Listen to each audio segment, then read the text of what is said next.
Hi there, I'm Mark, and if you're new to this channel, welcome.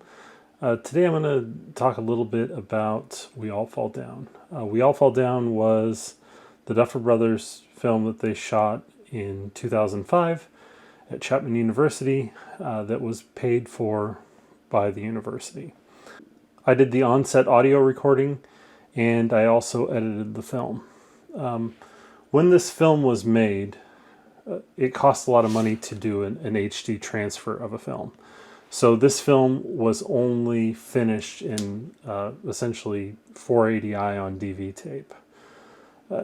As the data hoarder I am, I saved the master copy of that, and at the time I rendered out a 50 megabit file to save for any future processing.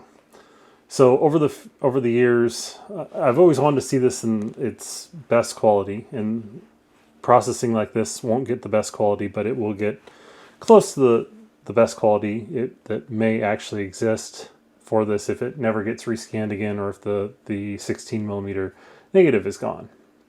So with this process, what I did is, the first issue is that it was in 60i. When it was transferred, processed in 24p to 60i, and the tapes that they made actually had inconsistent frames, so it's hard to reconvert that back to 24p.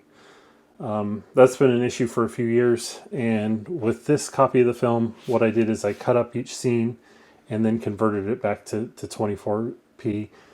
Per scene, the best that I could. There's still a couple of scenes that are messed up in the frame rate, and that comes back as choppiness, but still, it looks a lot better than the original. The second thing was the processing itself. So we're talking about a square image 480i, and that needs to be converted back to a near 16 by 9 or 1.85 aspect ratio. So I cropped down, and then using Topaz's tools, I slowly started to increase the resolution. In the past, I've used Topaz AI with the Gaia preset, which does a pretty good job, and it did a pretty good job as long as you have high quality footage. It didn't do a great job with this film, but Starlight does, and Starlight does a diffusion method of upscaling each frame. And so in order to keep the natural look, what I did is I slowly increased the resolution. So first I went to 720p, and then I went back down in resolution and added on the natural 16 millimeter grain and a lot back to that. And then I went up to 1080p with Starlight, and then again to 4K. And the final result is what you see here. Most of the text has been restored with that. It took a couple of tries where there was still some issues. It's still not exactly perfect, and the eyes aren't exactly perfect, but it's probably the best that it's going to be.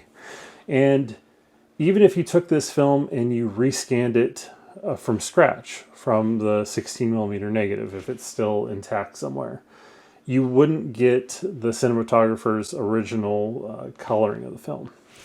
So back in 2005, I actually colored this film on the CRT back there, the Princeton CRT that's hooked up here, and we did some DIY power windows in After Effects and adjusted some of the scenes.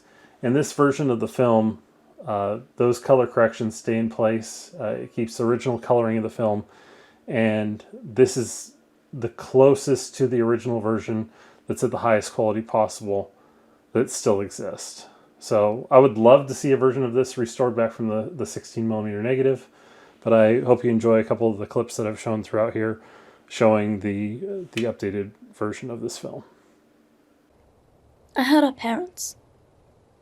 They talk of the infection being carried by the air only, and with it, invisible creatures that enter with the breath, emitting deadly poisons into our blood.